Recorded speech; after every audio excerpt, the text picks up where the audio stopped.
Courtney for president versus Shannon. Courtney, not Courtney Neal, but Courtney, whoever is in Avengers. What's your last name? Vincent. It's in this episode called The Election Deception, which I think I wrote a title to SSALTW on that. The Election Deception. Yes, Courtney Vincent. We got to talk about this episode because, I am such a huge fan of elections. I'm such a huge fan of democracy. Democracy, our most sacred value, has to be upheld. Democracy, freedom. And yes, I know we're a constitutional republic. Don't come at me. People in my comment sections. We're a constitutional republic. But yeah, we love democracy. Look, see the hat. Democracy, great. All right, anyway. I really like election episodes, but this one's one of the best here. And it kind of drove SSA foreign policy. When I was reading about this on the AIO Wiki back in 2019, because I didn't have a club subscription yet until 2020. Anyway, here we go. The election deception, which always rhymes. I always like when people like talking about elections. The aesthetics of politics, like the salutes and the hand waves, and like the people going out there and doing press conferences and things like that. It's so cool, so cool. Hey, stuff like that. It's just so great, so great. All the pictures and like they're walking into a car or something like that. Just top tier. That's what we tried to emulate over in SSALTW for like the rallies and standing in front of a Cybertruck with all the people with smoke coming up behind the thing, with drones flying overhead. It's so epic, so epic. I see why people would run for president, even if they lose. It's fun. It's a fun experience. Anyway, here we go. The election deception. When Courtney Vincent's diary disappears from her locker, events conspire against her in the hopes of her becoming the duly elected president of the student council. Now, there's one small problem with this, and let's talk about Shannon, the other candidate here. She's running against Shannon. Oh, she doesn't have a last name, but Shannon is actually smart.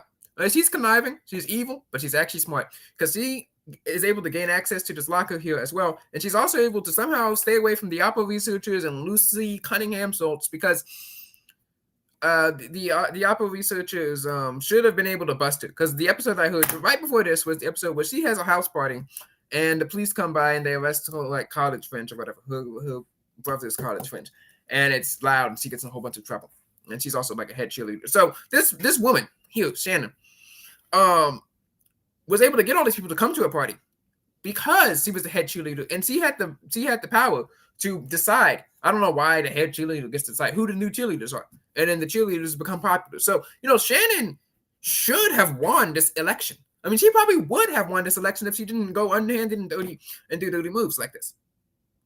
Because she was able to, A, come together and create an event which would make people popular.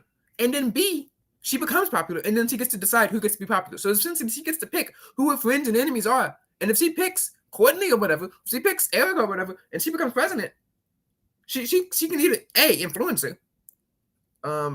She can either influence someone who's in her cheerleading wing, or she can run for president and she's already popular, so she wins. Easy. And she's also able to use her access, they explain how in the episode, to gain access to her locker and use this information to undermine Courtney. Because Courtney, unfortunately, even though she's smart, she's out there running for president.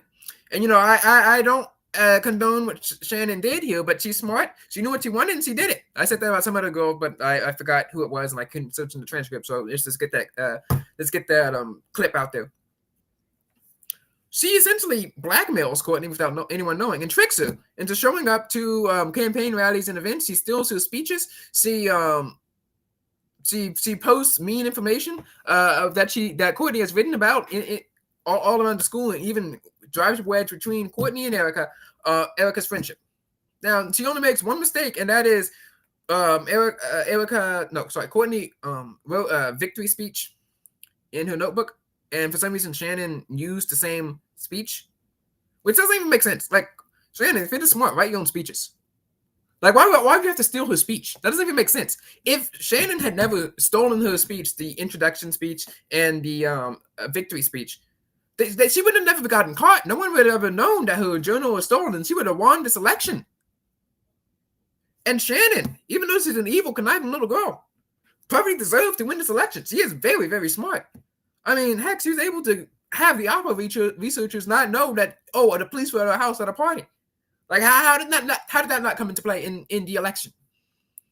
Now, Courtney, she's smart here. She's running out for president. But the one problem is, why are you keeping your diary, a journal of all your personal events, not your speeches, but of all the information that you have on people, including, and of course it comes down to this, that she had a crush on Rusty Gordon. It's always a crush. It's always that. Do not write that down. Don't have one, but don't write it down. It's just, why? What? Who? Why would you write that down? I don't get it. And then she also wrote down some mean stuff about Erica because he's like mean and annoying and things like that. And of course, that breaks down their friendship. Which, I mean, if you're going to write that stuff down, don't do it. But if you have to, if you must, write this stuff down. Don't bring it to school, of course, in the middle of an election. How is this is politics 101. Don't bring information that could be detrimental to your campaign to campaign headquarters. How is this hard, Courtney? How is this hard? I just... The modern day version of this would be essentially taking screenshots of all your snaps and then like posting them on Facebook. Why would you do that? Courtney. But of course, you got caught because Shannon made two mistakes, and I'm led to believe that Courtney was to win the presidency. All right, now there's also another election happening in Down Gideon Lane, where we're going to get to the Down Gideon Lane election later on in time. Let's talk about the Kids Corner election. Not the Kids Corner election in which Liz wins 3 votes, which is just... How do you win 3 votes just because you argued with someone? I'm sorry. This is the latest post on... In fact, let's just do the most ridiculous Kids Corner episodes, right? I ranked the most ridiculous Kids Corner episodes in every season. And the election episode was one of those things. So that's kind of like really kicking off the theme of our election episode themes here. So let's get through this. The most ridiculous Kids Corner episodes. Season 1, Lost and Found, part 1 of 2. This episode should not exist. Okay, look, I get it's a parody of like the parable, the parody of the parable of the prodigal son. Wow, that's a tongue twister there. But like, the prodigal son actually did something wrong in this episode. Liz, the agreement beforehand is that he can keep the cookies that he bakes and do whatever he wants with them. So he invokes the agreement, and Linda gets mad at him because he did what they said he could be agreed to do. This is me getting mad. Like if say Poland got invaded or something, and then they invoked Article 5, and everyone got mad because they invoked Article 5. Like what? That's what the NATO document is for. Okay, he invoked the agreement that he could do. Like he got tired of baking cookies, he took his cookies and went home. Now look, did he have bad policy? Should he have given them out to some of the meanest people in town? No, he shouldn't. But that's not a sin. That's not a crime. That's not wrong. He didn't do anything wrong. Why is he up there apologizing for doing what he agreed to do, and then following the rules of the agreement, and then leaving? That makes no sense. All right, season 2. All right, these episodes are ridiculous. Okay, so this article is supposed to be for the love of Liz, but then like I realized it was only about 2 paragraphs long. So let's talk about For the Love of Liz. So Liz says, quote, "Oh geez," end quote. And he takes God's name in vain. And Grandpa Noli and Granny Gecko literally could take full military tribunals after he says that. I mean, literally they spy on all of the kids in the town, which is like 10, to find out how they took God's name in vain. And I kid you not. Now, most of these kids are actually sinned. But I kid you not. Somehow the teachers were spying on the private players of students and in the soccer games. Yes, according to Reframe Media, praying that your team wins a soccer game is taking God's name in vain, which is just the worst theology ever. I'm sorry, that's ridiculous. Okay, first of all, the entire premise that you're going to somehow be able to get everyone, including Skink, the town bully, to come to your farm, or what? Or freaking what? What are they going to do? What, kick you out of school? They can't do that. But anyway, they all show up, and then they all show how they're taking God's name in vain. Oh, also, I forgot to mention this in the article, but everyone in the town, for some reason, is saying, instead of saying, oh, geez, or whatever, they're saying, oh, Liz. And apparently that's somehow supposed to teach Liz that taking God's name is in vain is bad because he got annoyed with people saying, oh, Liz. So, just what is the premise of this? All right, now for the love of Liz, the election episode. Liz runs for student council president. He has one argument with Lucille, and he loses 70-3.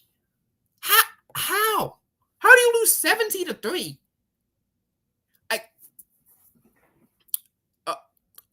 17-3. Look, Liz is running up against one of those candidates who's like, I'm going to do the right thing. He's like a Lucille Cunningham type of candidate, right? Liz is the coach of Kids Corner, okay? Liz is the Coach Stevens of Kids Corner. How, and Liz is making all these like outlandish promises and things like that, whatever. But he has one argument with Lucille, and the whole school's like, yep, we're going off the node, 7-3. Could you imagine if, a United States presidential candidate got up there and, had an argument with someone, and they lost 49-1. Okay, last time that happened was in 1984, and that's not why he lost. All right, now, how do you get 3 votes? It doesn't even make sense. All right, anyway.